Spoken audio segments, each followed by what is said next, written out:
buenos días. En esta oportunidad, el grupo Tersaco, formado por Catherine Bollo, Fiorella Pérez y quien habla Rosa Brastete, explicarán el avance del proyecto de detección de malaria por medio de microfluidics. Este es el índice del proyecto. En primer lugar tenemos los objetivos, luego la tabla resume como el diseño experimental abordado, luego las condiciones iniciales, seguido de la presentación e interpretación de los resultados iniciales y por último las referencias. El objetivo general de nuestro proyecto es mejorar la detección de malaria mediante un sistema microfluídico inercial en función del shear stress necesario para de esa forma aislar los parásitos de Plasmodium falciparum de los glóbulos rojos en muestras de sangre.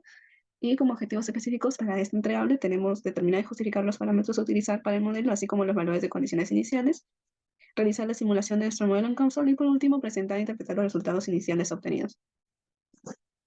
A continuación, presentaremos el diseño experimental abordado. Con respecto al ancho de nuestro modelo, este será variable para poder generar múltiples gradientes de esfuerzo cortante a lo largo del canal. Variará entre 25, 8, 3 y 2 micrómetros. Se eligió variar este valor de 2 micrómetros ya que según el estado del arte permitirá garantizar la hemólisis tanto de los glóbulos rojos normales como los infectados por plasmodium. En segundo lugar tenemos el largo del canal. Según el estado del arte, el máximo valor de este fue de 40 micrómetros, por lo que decidimos utilizar este valor como el largo mínimo, ya que queremos generar un mayor número de gradientes de esfuerzo cortante posible para garantizar la hemólisis, que en este caso serán de 3 gradientes. Adicionalmente, realizamos 5 modelos con 5 longitudes diferentes de 40, 50, 60, 70 y 80 micrómetros, con el fin de poder comparar los resultados de tensión de corte, flujo y presión de todos ellos y garantizar el modelo óptimo. Asimismo, las longitudes internas de cada gradiente de esfuerzo cortante dependerá del largo total de cada canal. Por ejemplo, para este largo de 80 micrómetros se tienen estas longitudes internas y para este largo total de 50 micrómetros se tienen estas longitudes internas de cada gradiente que son distintas a las de 80. Sin embargo, los resultados se observarán solamente para los canales de 40, 50, 60 y 80 micrómetros, ya que en los 70 micrómetros no se pudo importar correctamente al COMS. Con respecto a la altura, se eligió una de 3.5 sí, 3.5 micrómetros para poder garantizar una inserción correcta del fluido en nuestro modelo, ya que esta insertada es en la parte más ancha de 25 micrómetros, por lo que queremos evitar un taponeo y a la vez que sea lo suficientemente pequeño como para generar hemólisis, pues el lóbulo rojo debemos recordar que tiene un tamaño de entre 6 y 8 micrómetros aproximadamente. Y por último, podemos observar el camino del fluido, donde se insertará por el inlet y seguirá la ruta marcada por las flechas hasta llegar al outlet. Ahora pasaremos con las condiciones iniciales. En primer lugar, tenemos que el material elegido fue la sangre. Asimismo, la densidad, los valores de densidad y viscosidad dinámica elegidos son los encontrados en la literatura y en guías de simulaciones de COMSOL para poder de esa forma caracterizar la sangre. Eh, También tenemos la resistividad y conductividad, las cuales son propiedades físicas que pueden usarse para caracterizar la sangre, las células sanguíneas en sistemas de microfluidos y se pueden utilizar para determinar el hematocrito, que es el porcentaje de volumen de glóbulos rojos en la sangre. Con respecto a la velocidad, se decidió emplear este valor de velocidad ya que en los papers de los que nos basamos nuestro modelo suelen utilizar una velocidad de entre 200 y 500 micrómetros por segundo, y para este caso decidimos emplear la velocidad de 500 micrómetros por segundo.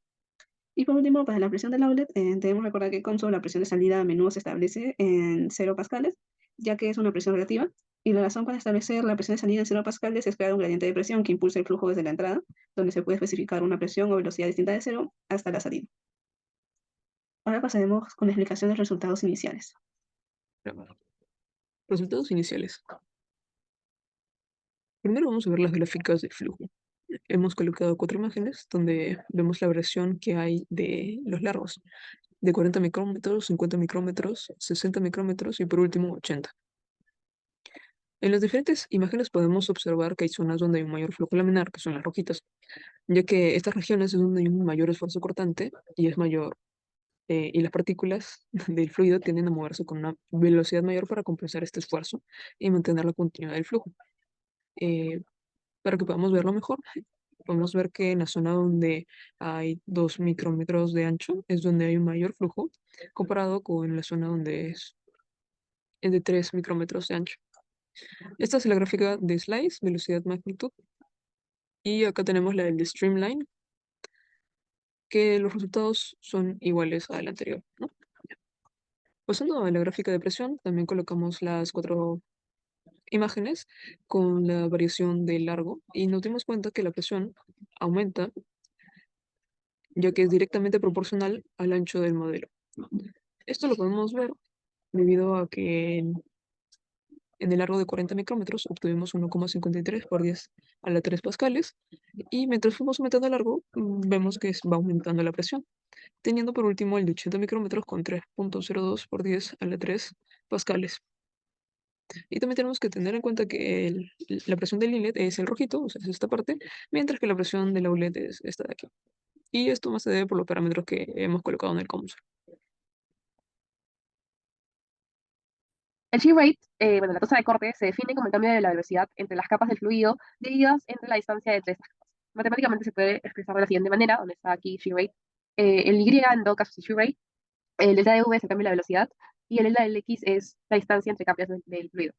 El shear rate se mide en unidades, como se puede observar en la gráfica, de inversa de tiempo, por ejemplo, 1/segundo, y representa cuánto se deforma o se desliza un fluido en relación con la velocidad de cambio. Cuando mayor es el shear rate, mayor va a ser el esfuerzo cortante que experimenta este fluido.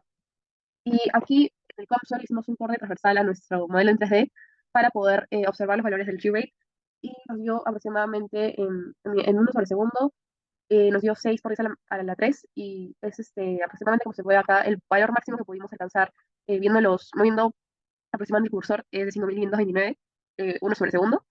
Y en base al shear rate pudimos deducir una expresión para el shear stress, también por la fórmula, esa de viscosidad por la deformación, y que es la ley de Newton de la viscosidad. Entonces nos guiamos también de varios otros autores que han utilizado esta fórmula en COMSOL para poder simular eso importante, en la que nos da una gráfica de SPFSR entre SF mu, que sería la parte de viscosidad, y nos da una gráfica bien parecida a la parte del shear rate. Sin embargo, aquí el nivel del eje cambia totalmente. Esta es de 20 pascales, por ejemplo, y esta de acá es de eh, 10 a la menos, 6 por 10 a la 3, aproximadamente los valores máximos. Entonces, como se puede ver acá en la parte izquierda, el valor máximo en sí es 40. ¿Y por qué varía entre 20 y 40?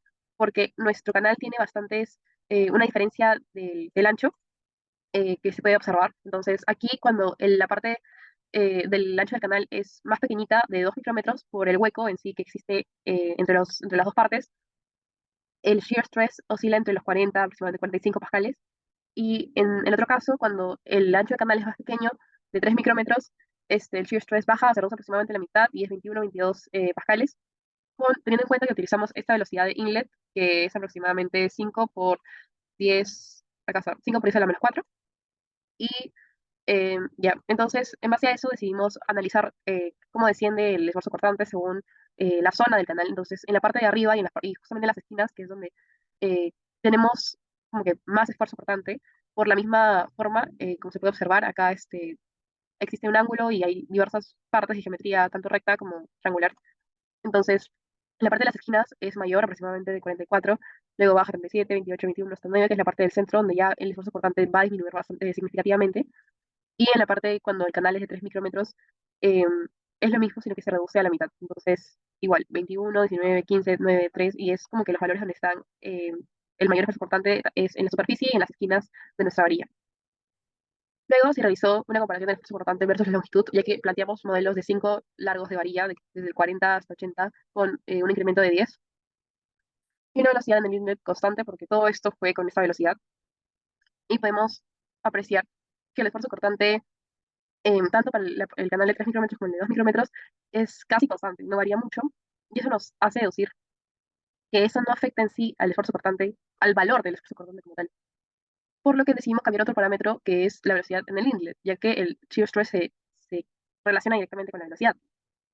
Entonces decidimos mantener como que constante esta varilla, que es la de 80 micrómetros, para poder obtener nuevos resultados. Y nos damos cuenta que aquí es donde sí existe cierta variación, ya que cuando la velocidad, como se nos sugirió utilizar velocidades más pequeñitas, cambiamos la escala a 10 a la menos 6, justamente para poder también observar los cambios y comparar.